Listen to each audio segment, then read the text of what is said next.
What is up, everybody, and welcome to Best Ball Live, brought to you by DraftKings. I'm your host, Connor Allen from 4 for 4. Joining me today is one of the OGs of the DFS world and a massive best ball player, Davis Mattek. Davis, what's up, man? And how has your offseason treated you so far? Off season is going great. We're in the streets every day. We're just looking to get better, looking to draft some shippers. And that's what we've been doing, man. It's none of my favorite players have suffered a season-ending injury yet. So that's big. Although, I mean, look, man, it's definitely coming. You have a very limited window that we are all in right now, before your favorite players start to get injured.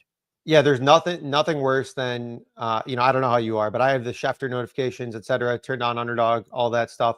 And so you get these notifications in, and I'm just like, so and so cut it off at practice. You're just holding your breath, like hoping that, maybe it was just small. But immediately when that happens, I stop what I'm doing, no matter what it is. And I'm like furiously scrolling Twitter for maybe some poor beat writer is there, like watching it. And it's like, oh, he just got the wind knocked out of him or something like that, because it Yep. happens every year, exactly like you're saying. Every year. Yeah. Someone gets carted off, and turns out, well, everyone gets carted off at practice because they don't want the guys walking and the locker Yeah. rooms are so far away. It's a little bit misleading. Totally, totally. Well, today you and I are going to be drafting DraftKings best ball team in their massive contest, 15 million total prizes, including 2 million first place. Let me enter in here and I can go through a couple more of the rules here. All right, we're at 5 out of 12, so not bad. Key difference between DraftKings and other sites: full PPR, 3 wide receivers and a flex, 20 rounds, not 18. And as a reminder, this is best ball, so we just draft the team. We don't have to touch it. When we win the $2 million first to first place, we'll split it. Like to get that out of the way here, off the top. But I think this is like a zero RB, like best ball bros dream to be playing on DraftKings. I'm not gonna lie. Like I have made some just like sick wide receiver heavy starts here.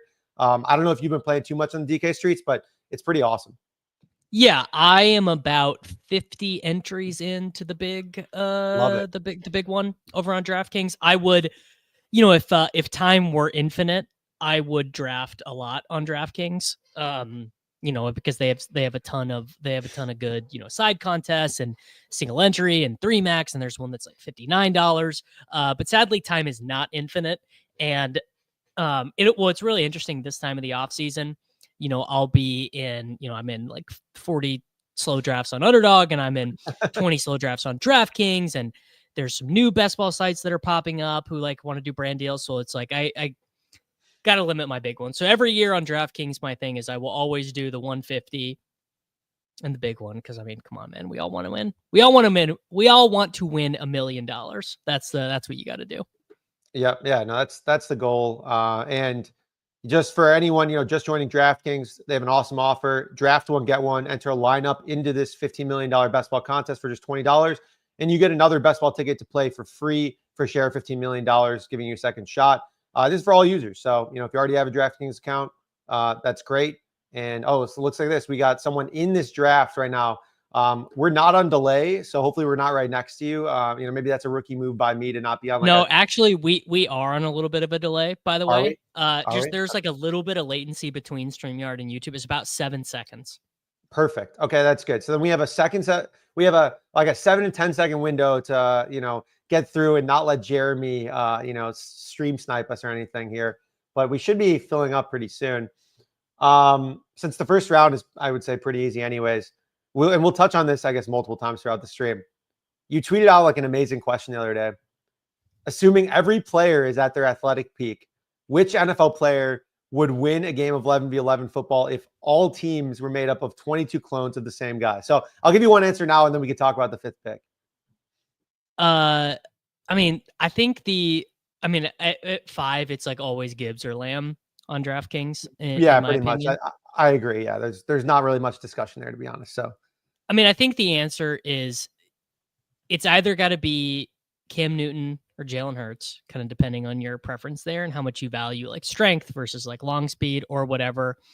Taysom maybe like loosely in consideration, and then you have like worse versions of that, like Blake Bell, Tyree Jackson, the old Buffalo Bulls quarterback who played tight end for the Eagles, or you go I don't care about throwing the ball. I'm running triple option. I just want a sick freak, and you do like Aaron Donald or something like that.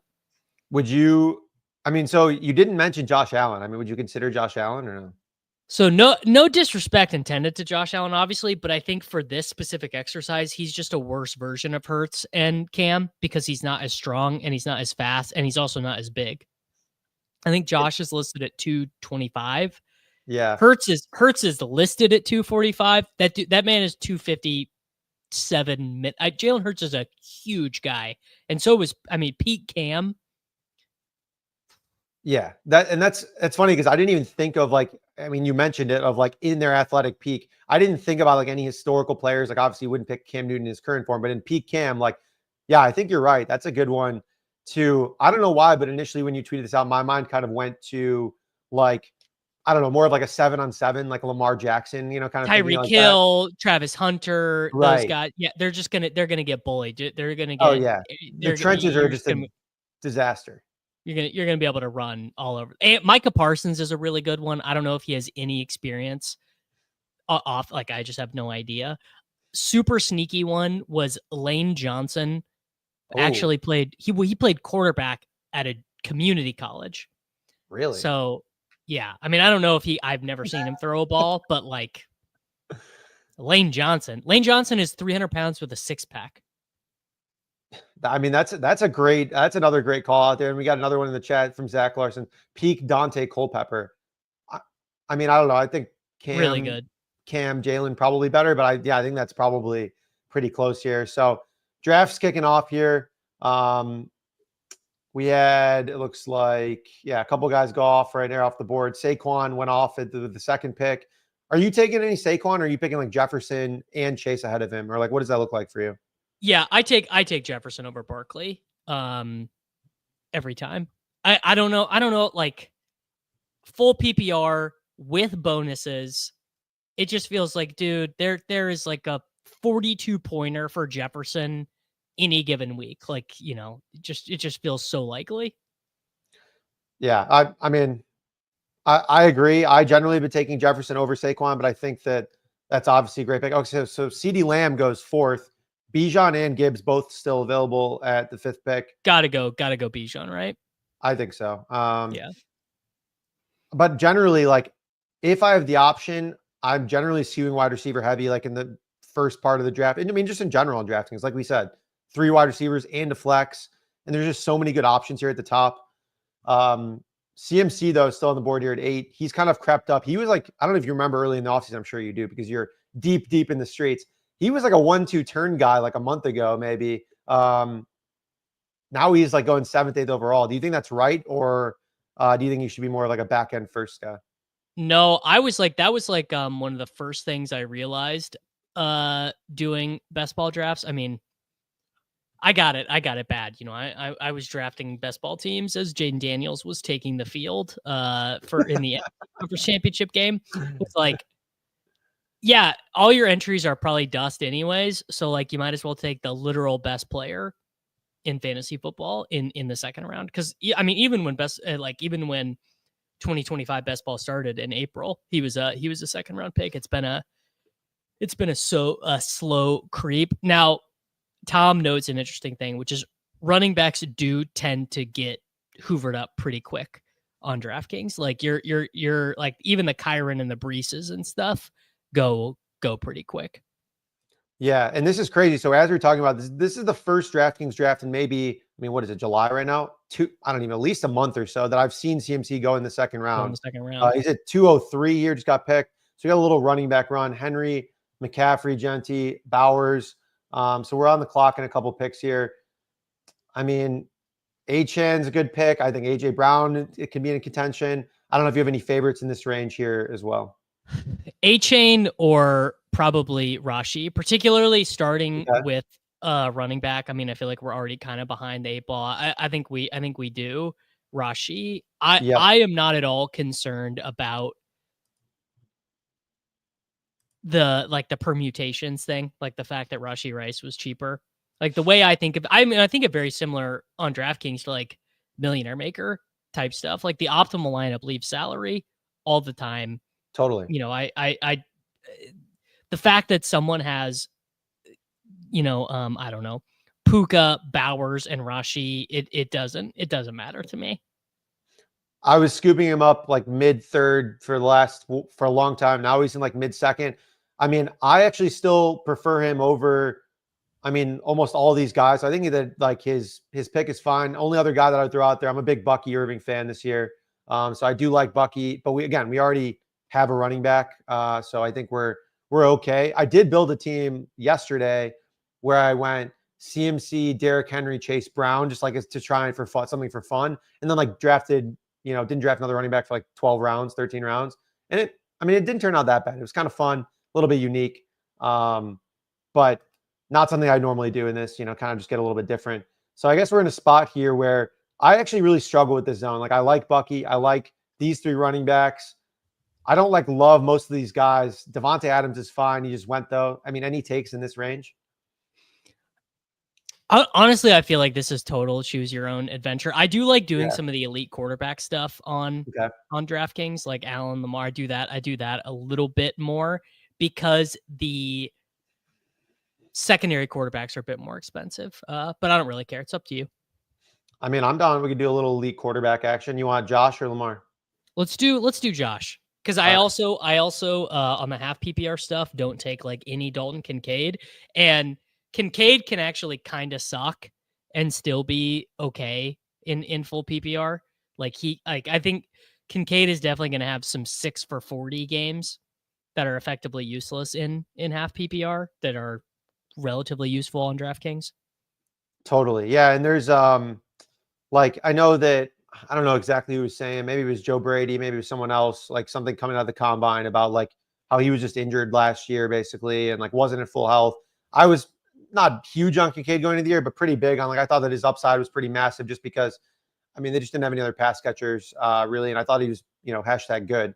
So as a combo there, now we're getting just like a massive, massive discount. So I think that's a pretty interesting pick. Jeremy Allen is my plan. I don't know what pick. Let's say we have two people in the stream here join the draft. We got Tom C at the 102, and we got Jeremy somewhere in here as well. But to start, Bijan Robinson, Rashee Rice, Josh Allen. Let's see here. What pick do we have coming up? 44. So we're going to be in like this range right here, like Jameson Williams, DK Metcalf, DJ Moore, George Kittle. I actually really like the majority of these 4 or 5 guys. And then for me, it's a kind of another drop off for another 5, 6 picks. I think like Ted McMillan should almost be going in that high 4th range. But I'm curious if you have any preference in this range right here, because it's another weird zone for me. I think JMO, Tet, you don't even have to take Worthy here, actually. Tet, I think, would be ideal here because we are really looking at, we're pretty behind at wide receiver, relatively speaking. So we need this guy could actually be the 7th highest scoring wide receiver on the season upside. Yeah. I feel like there's almost still some pre-draft bias into Tet's cost here of some people weren't big Tet fans, which, I think was, controversial, but fine. The Panthers clearly are, obviously picked him really high in the draft, produced in college, performed reasonably well in the combine. So it looks like we're up in 1 pick. Would you prefer JMO or Tet? I think on this team, Tet, right? I know the ADP doesn't line up, but I think the way this is constructed, Tet makes more sense.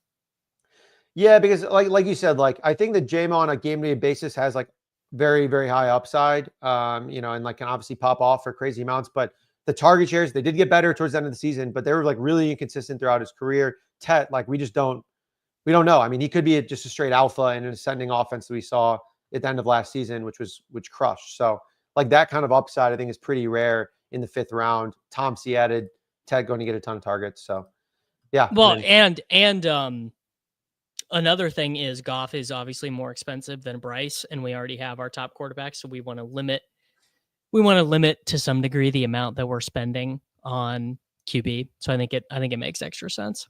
Yep. Okay, so we have Jeremy is right pick 6 right next to us. So that's great. I think that there's a couple of interesting picks here left. Worthy, we already have Rice. I don't know if that's something you're interested in. Pickens, I love Jalen Waddle. I don't think he's getting bumped up enough. Travis Hunter or Calvin Ridley, all good options. I think Waddle, Ridley, or Hunter. Okay. Waddle, Ridley. So it looks like Waddle went. So we can do Hunter or Ridley here.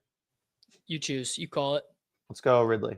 I am generally a Hunter fan, but I think that this Tennessee offense with Cam Ward could be, I don't know, have a little more life, a little more juice than we saw last year with Levis. Oh, that's another cheap quarterback for us as well.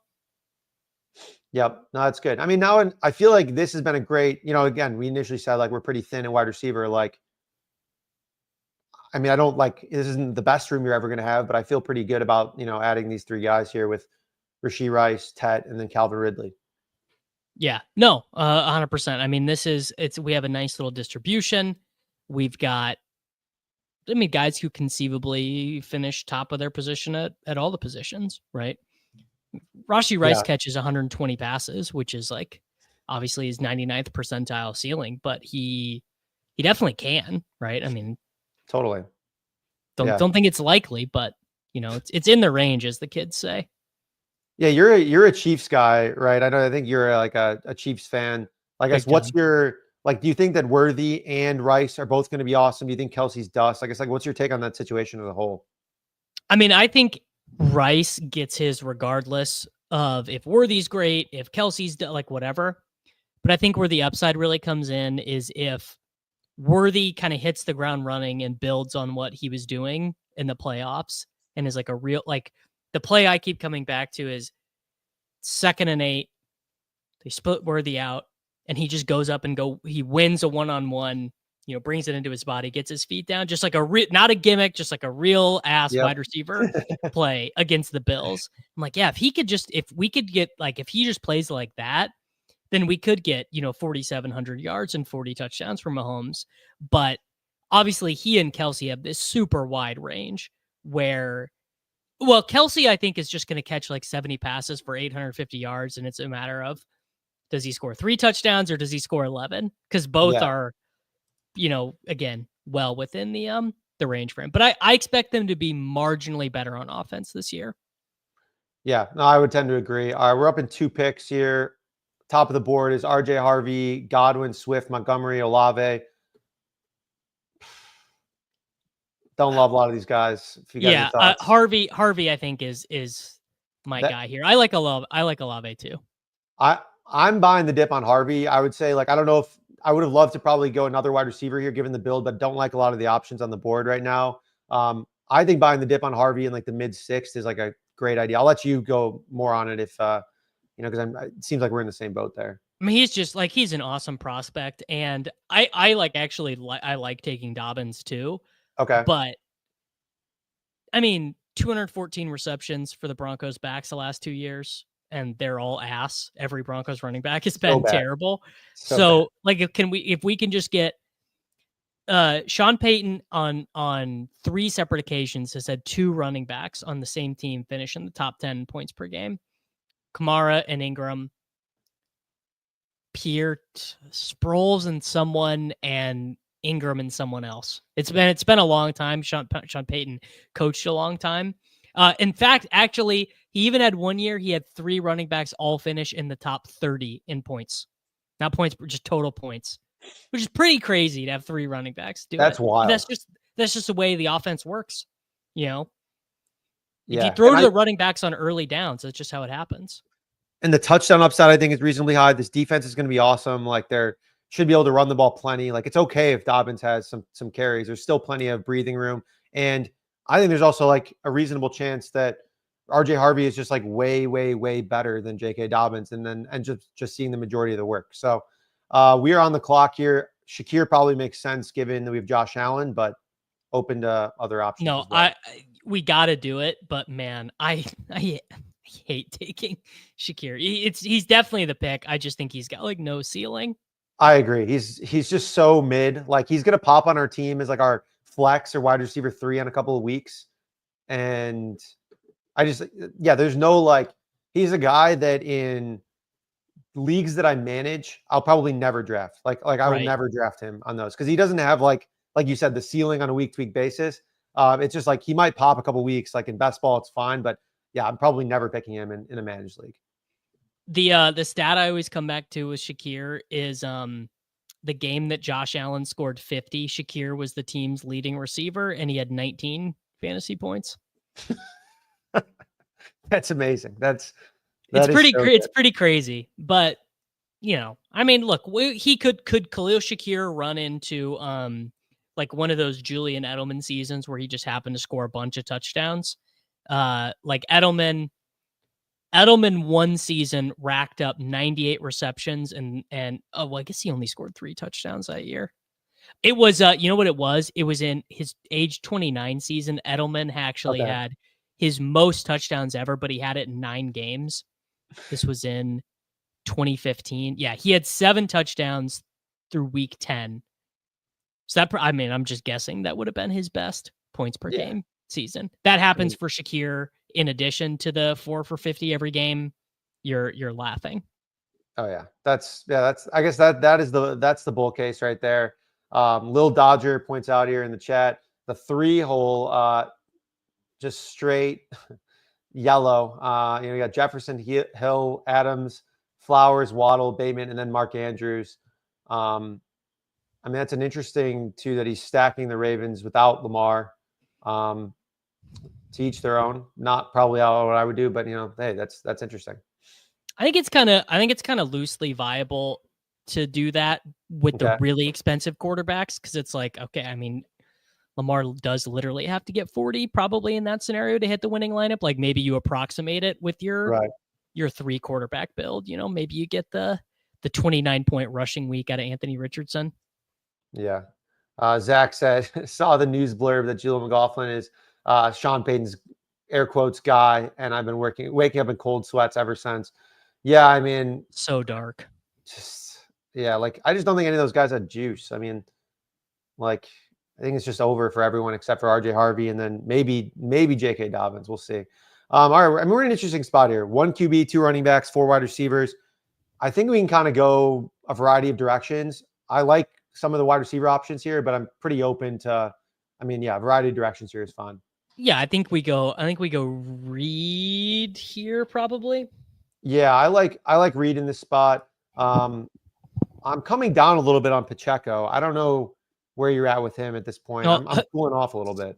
That's kind of funny. I'm higher on Pacheco right now because the beat writers basically confirmed what the best case scenario for him was, which is Kareem Hunt is like a total break glass in case of emergency. I was wondering if maybe they were like, oh, Hunt played pretty well last year. We'd like to keep him in a similar role, but keep him fresh and use Pacheco like between the 20s. But the way they made it sound is like Hunt is there if they get to week 1 and Pacheco's legs just like don't work, basically. Yeah, like the end of last season. I mean, he was like essentially benched for Kareem Hunt because he was so bad like down the stretch and just like what things weren't going well. And so I think it like my case against it, or just like not even case against it, I have some Pacheco. It's just like worry that he's just doesn't bounce back. And like, they drafted Rashard Smith like really late, so that's not necessarily like, an early guy, but I think that he'll probably have some pass catching work regardless, almost in like a Jerick McKinnon plus role in some senses. But he was good. He was super explosive at SMU. So like, I think I'm like leaning into taking more of him, but like, it's not like Pacheco's super expensive. It's like you're paying 8th, 9th round pick to find out. But at the same time, I would probably just rather take Jaden Reed here instead, because I think he has pretty massive upside for a couple of games where they're playing just straight through wide receiver sets and he's out there the majority of snaps. Yeah, it's like obviously it's a tough spot. Rashard Smith is the one I've drafted the most of. Okay. But Pacheco, I think, is just undervalued for a guy who throughout the course of the year probably just gets 220 rushes, Right. And that's very fair. Igbuka, Warren. I was going to say Igbuka or Mason for me here, I think. Mason's kind of been getting steamed up. Let's try and take Mason. I don't have much Mason, to be honest. We had, the legend himself, Crack Rock, come down from where he was, the Hamptons or somewhere, with the latest scoop on, what was it, the Vikings. And he said that Jordan Mason is going to be a goal line vulture Aaron Jones coming off like, again, he's kind of getting old. Like I think they brought in Mason to probably be, a short down and distance back plus. And if Jones for some reason gets injured, I mean, Jordan Mason's, I don't know about league winner, but maybe pretty No, close to it's be it's honest. like a it's like a total Yahtzee. Yeah. Like, Yeah. yeah. So I don't know. I think that's probably the bull case. Did I miss anything there? I mean, really, it's just like the Vikings are really good, and like he's got a lot of ways to get there, and you know, Cam Akers not even on the roster anymore. They like Yeah. totally benched Ty Chandler last year, so it's not a spot where you're thinking a third guy's gonna chip in. The bear case is basically Aaron Jones just stays healthy and Yeah. is I think you're right. awesome, and there's just not a ton of meat on the bone left. Right. I mean, how worried are you about like the Vikings being just like not good on offense with JJ McCarthy? Because I don't know why I feel like irrationally confident that they're going to Yeah, be at least like decent, but like I think about I'm like this guy just like hasn't played and was like a fine prospect, and now we're just expecting him to be like solid. But like that's kind of where my brain is. I don't know. no, like literally 100%. I'm just like, Sam Darnold did it. How hard could it possibly be? You know, Exactly. that's That's what I a keep hundred telling percent myself. where I'm at. Yeah. Okay. Glad to know that I'm not too far off base there because I keep coming back to that. It's like a point of like, if he's not good, like, Addison, Hawkinson, especially, are probably going way too high. If he is good, they're probably going a good bit too low. So I don't know. I think Addison, I'm waiting on. It seems like there's going to be a suspension coming. I bet his ADP will fall a little bit further, even honestly, once that hits. Should be like 1 to 3 games, but The suspension definitely is coming. Um, and I keep waiting for him to get cheaper, but the market never reacts until the thing actually happens. right. So Yeah. then when the thing happens, I'm like, okay, I'll be happy to take him. But it's hard to take a guy at cost when you know the cost is going to be less at like a really soon date. Like the day he gets suspended, he's dropping a full round. Yep. Yeah, oh, exactly. 100%. So that's why I've been waiting. I want some exposure, just don't have very much now. Um, we're kind of in I mean, we have one quarterback, 3 running backs, 5 wide receivers, no tight ends yet. This is Njoku easy for me. Yeah, I think that that's probably the best option here. They didn't really add a whole lot in the way of target competition. I think that they're going to piece together decent quarterback play. How it happens, it's obviously very murky about how that happens, considering they have like, I don't know, 2 to 3 probably somewhat viable starters at this point. We just don't know which one it is. I mean, do you think Pickett starts week 1? It seems like no one really knows at this point. God, I mean, I really hope it's Flacco because Njoku is a guy I've been drafting a ton. So I really Yeah. hope that it's Flacco. Feels like the players maybe are leaning towards it being Pickett, and maybe like organizationally, they've tricked themselves like a smidgen into being like, actually, Kenny Pickett will be a reclamation project and we'll be able to flip him for a 3rd-round pick or whatever, which is crazy. But yeah, I really hope it's Flacco. Yeah, I would agree because it just makes things fun again. Like, there's nothing better than just betting Flacco alts, Jameis alts, like because the base prop. I mean, yeah, he could face plan on a week basis, but the upside if he doesn't, like, and he starts cooking, like it's 350 plus yards, 300 yards, and everyone's eating. So, what was it? The Jets game maybe 2 years ago, something like that, where the Jets were like supposedly one of the best secondaries in the league, and he tosses like You just cooked 400. him. Yeah, it's Yeah. amazing. Yeah. All right, we're up in 2 picks here. I don't really love Javante, but yeah, I would. I don't know if you have any thoughts here. I really can go a variety of directions. No, I don't want Javante. What's our wide receivers looking like? Is there a quarterback we need here?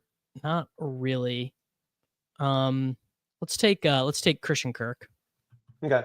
Christian Kirk is just like so boring, but Oh, you know what? We gives should us have gone with. We should have gone with we should have Kincaid. taken Kincaid. You're I right. Well, didn't scroll down far enough. Yep. maybe we'll still be able to. Yeah, I think we actually might be on the other side of the wrap and be cooked. But because I know you were talking. Oh yeah, we should have taken Kincaid. Oh, all right. Well, that's fine. If he gets back to us, great. Maybe we can map some stuff out here. Let's see here. We did get Njoku earlier, so that's good. We at least got one tight end, kind of in that range. There is some interesting, I think, tight ends this year. Kincaid, Loveland, Goddard, Ferguson. I think this range, honestly, I kind of really like almost all of these guys in this spot. Plus mixing in, I think there's also another kind of great range later with like I don't know, Henry, Mason Taylor, and some other late guys. But I'm open to probably just adding one of the tight ends here, even if it's, I guess, not necessarily super stacked at this point. I'm kind of surprised that Mason Taylor is not getting more hype from the best ball cabal. Like, this dude's a round 2 pick. Their wide receiver 2 is like Josh Reynolds. They drafted a special teamer wide receiver, Arian Smith, like Right. Al Lazard. We're all just waiting for him to get traded to the Steelers. Like, feels like a pretty obvious. I guess people just don't buy Justin Fields as a passer at all. Yeah, and I mean, I think that's fair, but like, and they are going to run the ball a lot, I would guess. But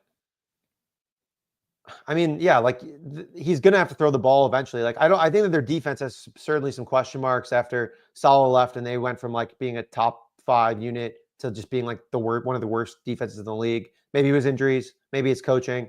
I have no idea, but they're going to have to eventually throw the ball, and he's got to throw the ball to someone. So I don't know if we're going to see like, I don't know if like a Laporta or Bowers rookie season is in his range of outcomes, but I mean, certainly fantasy viable at like, I mean, he's going, again, one of your last picks here, like around 15, 16, 17, something like that. So yeah, don't think that's too bad. We are, let's see here, a couple picks away. Goddard goes, Stafford goes, and then, I mean, one pick until we're up. We're sweating. Bro. Oh my God. There's nothing You like gotta be kidding me. Kincaid goes before us. Just we either need to take Tootin or Bryce Young. how many running backs do we have? 3 running backs. I would say Tootin. There you go. All right. Love Tootin this year. I think that just the upside is massive. Jags upside is massive. I think I've loved some. You can get Brian Thomas, some Travis Hunter, like stacks, Trevor Lawrence. I think they're all just like way, way undervalued potentially. 100%. That is like the whole like Liam Cohen Jaguars thing just feels so obvious. Like and I guess the market is very hip to it. Like, it's not like you're getting a huge discount on Jaguars players, although the presence of all of them, like if it was just Tank and ETN or if they traded ETN or whatever, obviously it would be quite a bit different.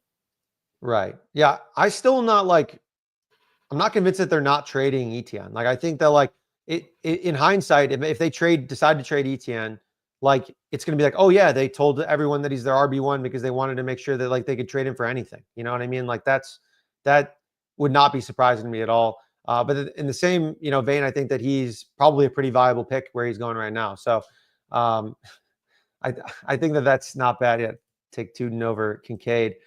Also, someone else continuously brought up De'Ami Brown. I'm assuming you're a big De'Ami Brown guy. No, this guy's like literally makes me sick. I was just arguing about it on my show before we started here. I think we just got to take Bryce here. Yeah, I think so too. All right, let's see. No, I literally was like deep in like the stat head filters, just being like, guys, please stop drafting this guy at 100% clip. But no one listens to me. He's going so late, and I feel like he got a good amount of hype, and just like his price hasn't really moved that much.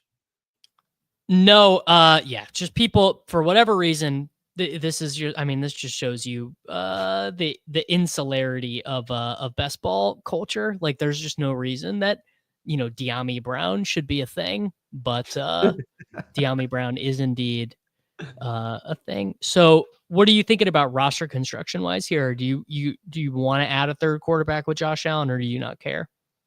Yeah, I think that's the question. Is like it's been labeled the missionary build. 3-6-8-3 is like just like the standard DraftKings, boring build. But like I think in this spot, because we have an elite quarterback, we could just leave it at 2. I don't know. I mean, we probably need some tight ends pretty soon too. We only have 1, so we probably need at least 2 tight ends. But I don't know. Any thoughts here? Have you done a 2 quarterback build? I really haven't done that many. I've done like 1 or 2. No, man, I do the missionary build on DraftKings. I just think it is so self-evidently good to use that extra pick on a quarterback, and it's so self-evidently good. Like, I think 4 tight ends is even defendable on DraftKings. Yeah, I mean, because like we could easily end up with 7 wide receivers, and I'd feel relatively good, or whatever, like 4 probably 5, 6 running backs, 7, 8, 9 wide receivers, some of that range. I'd be totally fine with it. I every time I do a 2 at like the whatever tight end or quarterback, I don't know why I just feel like empty. I just don't really feel that good about it by the end of it. So maybe that's wrong. I don't know. I'm sure there's more significant research that actually solidifies that, but I'm pretty sure it lends towards like 3 at quarterback and tight end.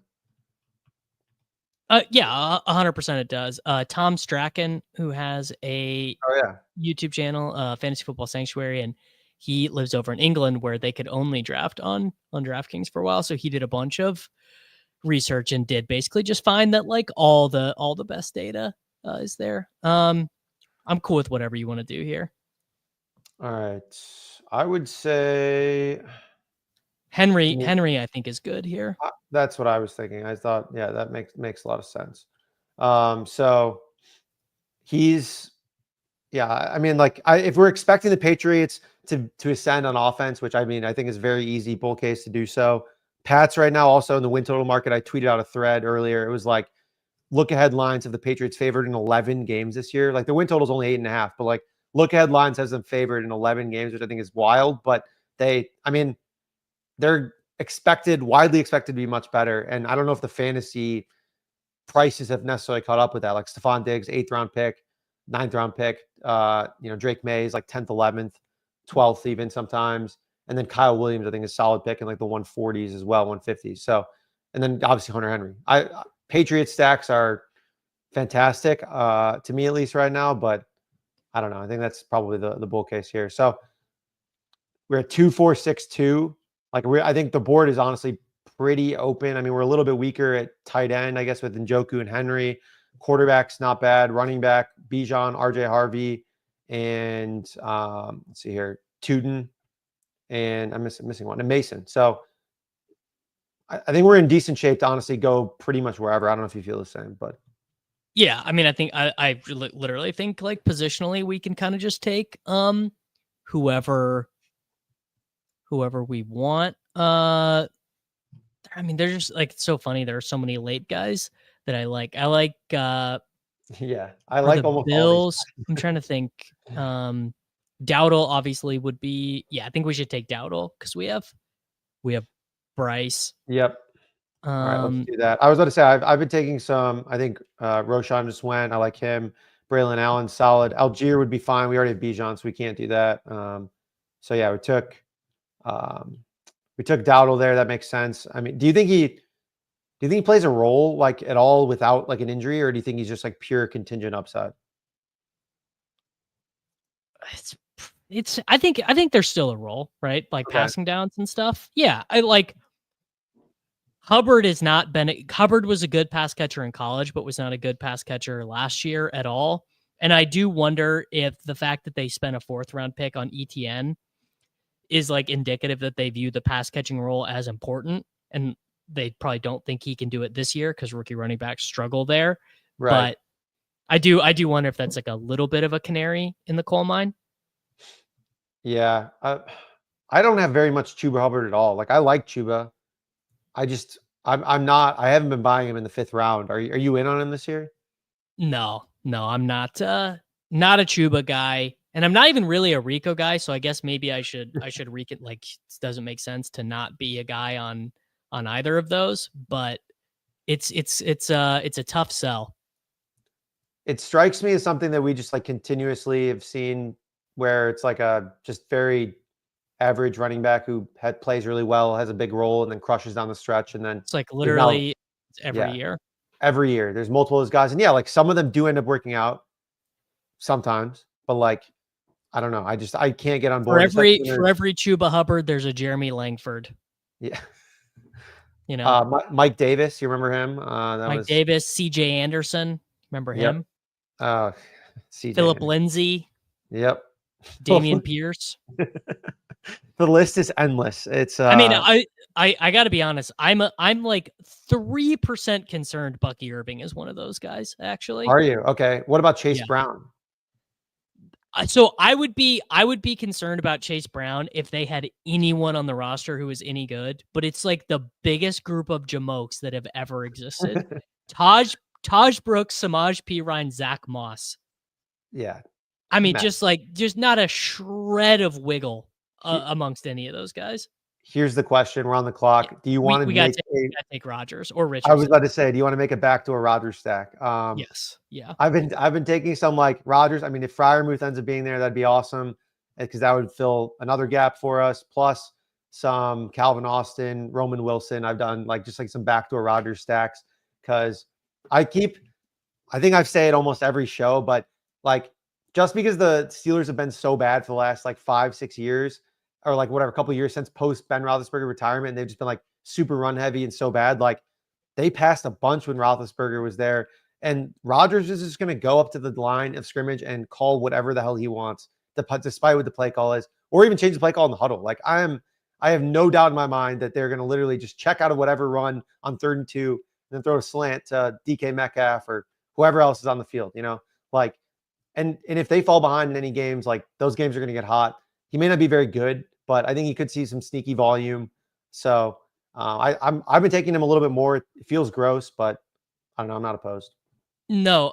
In fact, I just got in a big long fantasy football argument about this morning with Pat Kerrane and Jacob Sanderson, where I was like, "Yeah, guys, isn't there just a real chance that Rodgers and I think we should take Fryermuth, Okay. that Rodgers." I mean, the Jets were, I think, 4th in the NFL in PROE last year. Like, Yeah. and their argument was the Steelers did not sign him under the assumption that he's capital A, capital R, Aaron Rodgers. They're just like, you're For just sure. another guy. You're the same as Russell Wilson to us or whatever. But my viewing is like, man, I just don't think it worked. I think people inside the NFL get in a room with Aaron Rodgers and they're like, dude, you're Aaron Rodgers. Yeah. And like, I think that like almost plays into exactly what I'm saying. Like they can call whatever plays they want and they can go run heavy on some downs. But when shit hits the fan, like Rodgers is going to do whatever Rodgers wants to do. Like, sure, maybe him and Tomlin getting some spats about things, but as long as things go reasonably well, like I think he's just gonna do what he wants. Like I just would not. But I mean, Roethlisberger did the same thing, and Tomlin had very little problem with that for the majority of his career. So I don't know. Like I agree. I think that I agree with what they said of like Aaron Rodgers is definitely not who he used to be, and I'm sure that they think that too. But does Aaron believe that? Like Aaron probably still thinks he's like he's gas, like he's cooking out I there. was gonna say that's like a really good question. Like, is Aaron Rodgers like self-aware enough to be like, yeah, actually, like I'm not that good anymore? And I really don't know. I really couldn't say. Yeah, I mean, I would guess he's not that self-aware, but that's just like that's just a question there. All right, so I think it's running backs, wide receivers at this point.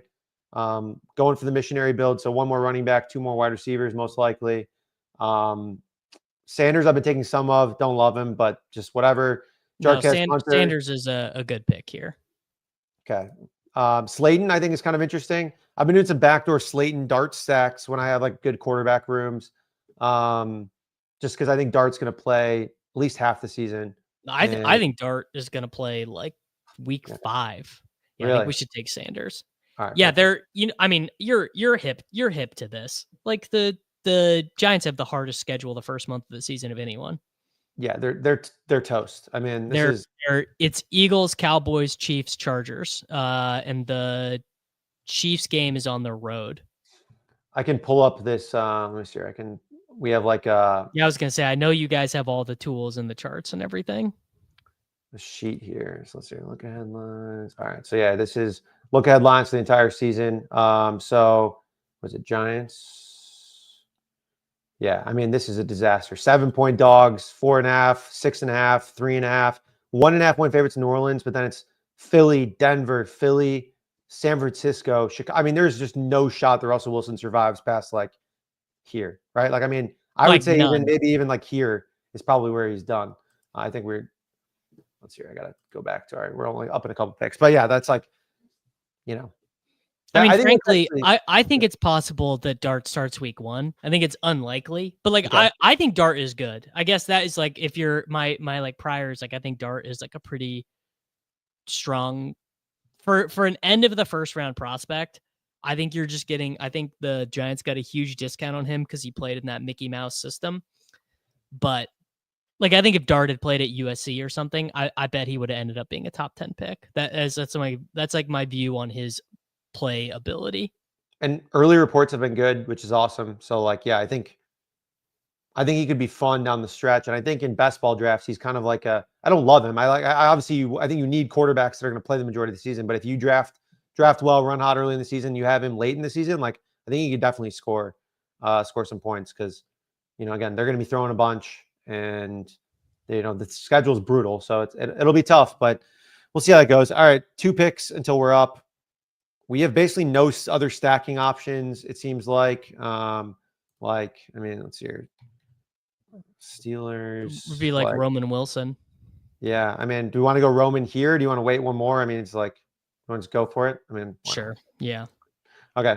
He was the closest to Aaron Rodgers in their team photo that was tweeted out the other day. He was wow. Metcalf was on his right, Wilson was on his left. Is the proximity narrative like is that a thing? I feel like that sounds. I'm in because I'm all in on Roman Wilson, Aaron Rodgers, which no better way to spend my money, I'm sure. We just literally this morning on ADP Chasing spent like 20 minutes breaking down the photo of the Steelers wide receivers and tight ends like that they took together after, running drills or whatever. Where was Pat Freiermuth? Pat Freiermuth was pretty far away. He was 3 guys away, and he just straight up looks like someone's brother. Like he looks like someone who is tagging along. He doesn't. Pat, you see Pat Freiermuth at the gym or at the grocery store. 0% chance are you thinking that guy's a professional athlete. You think he is like a middle manager, of a regional paper company or something. Michael Scott. Yes. Pat Freiermuth is he's about as athletic as John Krasinski. Basically, is the subtext there. Oh, that's amazing. That's a great comparison. I didn't see that picture, but I'm gonna have to go look because. All right, what's our positional structure here? We need one more wide receiver. 2 more. Yeah, we have 2 more picks of wide receiver. Well, no, one more pick of wide receiver. Sorry. Yeah. So. All right. Dart? Yeah. I was gonna say, can I sell you on like a true dart, like a guy less than like 1% drafted on DraftKings? If it's not a write-in ballot, I don't want it. So Hunter Renfrow. Oh my God. I was not expecting that. I don't know what I was expecting, but I was not the beat writers for the Panthers have actually made it like kind of low-key sound like Coker is not a lock for the 53.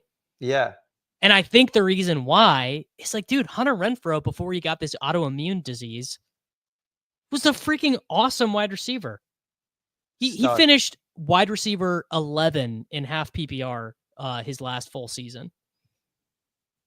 People forget. That's pretty crazy. Yeah. And what is he? He was like a mid-round pick after, right? Like, and then he just like died. Like, just nothing happened, right? Like, dude, he had to medically retire, like while he like figured out like what was going on inside his body. Is he like? Oh, is he okay now? Is that all right? We're taking. Yeah, he had to take 2 years off of playing because like doctors like literally, it's like what, like it's not the same thing as like what is happening to Porzingis, but it's like people just like couldn't explain what was wrong with him. Dude, that is crazy. Isn't that crazy? Wow. A national champion, Hunter Renfrow at Clemson. Champion. Yep. National champion, Hunter Renfrow. PPR, stud for a couple of years. PPR legend. Just, dude was, he was like, I thought he was the second coming of, like Edelman, that whole like thing. Like he was supposed to be. Yeah. Well, that I can't tell you that Hunter Renfrow has really crossed my mind this offseason. So I appreciate for you bringing that in here because now he's on my radar. Now I might that right there is like such a good argument for why 20 round best ball is so fun. Like that, like you don't get to make those picks on 18 round drafts. Like, no, it's a very good argument in my opinion. Oh, totally. I've taken some wild picks like in the 19th, 20th round of guys that like, all right, like I think this guy could maybe play. And if he plays, like he's going to be, like 1% drafted. Just scroll way down and make some fun picks. Chisholm for some Patriots stack. Efton Chisholm. Yeah, like I'm sure no one's drafting that guy. I picked him yesterday with my Pat stack that we were talking about. All right, so we ended up here 3-6-8-3. What was it? Bijan, Harvey, Mason, Tuden, Dowdle, Sanders are running back. Honestly, feel pretty solid about that. And then good mix of like floor with Bijan, and then I think a lot of upside with Harvey Harvey, Mason, Tuden, Dowdle, maybe Sanders if Javonte is not a thing, which I think is very, very possible. And then Rice, Tet, Calvin Ridley, Shakir, Jaden Reed, Christian Kirk. We didn't talk about Kirk. I mean, do you have any parting thoughts here on Christian Kirk? I feel like he's just going to be out there. He just fit this build because we were a little bit behind at wide receiver because we took a running back round 1 and we took an elite quarterback. So he's just kind of good week 1 through 4 production. I think Noel will probably take over for him. Yeah. But I mean, sometimes on these teams, you don't want to be 200 points behind by the time Jalen Noel is starting over him. Yeah, no, 100%. And yeah, I think quarterback room ended up pretty solid. Bryce Young, Aaron Rodgers, and elite quarterback with Josh Allen. We just need one of these two guys out just to do anything basically most weeks, and we'll be fine. So yeah. Overall, how do you feel? Pretty solid draft. I mean, definitely wasn't my least favorite. Probably didn't end up being my favorite, but I thought it went pretty well. No, that was strong. That was strong. I like that one a good bit. Sweet, man. Well, I mean, that's it. I appreciate you coming on, and it's probably just easy draft. It's flies by here. Tell the people, I'm sure a lot of people are here from your stream as well, but if for some reason they're not, tell them where they can find you and any upcoming work you're doing. Yeah, over Davis Mattek over on YouTube. And if you guys like the DraftKings stuff, everything on my channel next week for Best Ball Week, so Monday to Sunday, all DraftKings all the time. So if you're looking to get hip to drafting best ball on DraftKings, then I would encourage you to come on over and hang out with us. Love it. Yeah, I mean, I'm biased. I say it almost every draft, and every draft we do, there's honestly usually 1 to 2 teams that are just straight up dead. They're just straight up absolute dog shit, which is, it's a real witch's paw situation because sometimes they'll take the guys you needed, the very specific player, but just in general, it is nice to be sitting there and be like, well, this pod is 2 out of 10, not 2 out of 12. Right. Exactly. And so that's, that happens almost every draft. I don't think that there was a team like that this draft specifically, but I would say almost every draft, there's at least a couple teams that are basically just dead. So, and as I mentioned at the top here, reminder, don't miss out on DraftKings draft one, get one offer. Enter one lineup in the $15 million best ball contest for $20 like we did, and you'll get another one to play for free. So appreciate you coming on, Davis, and everyone. Thanks for tuning in. I'll be back next week with another awesome guest. And until then, I'm Connor, and thanks for tuning in.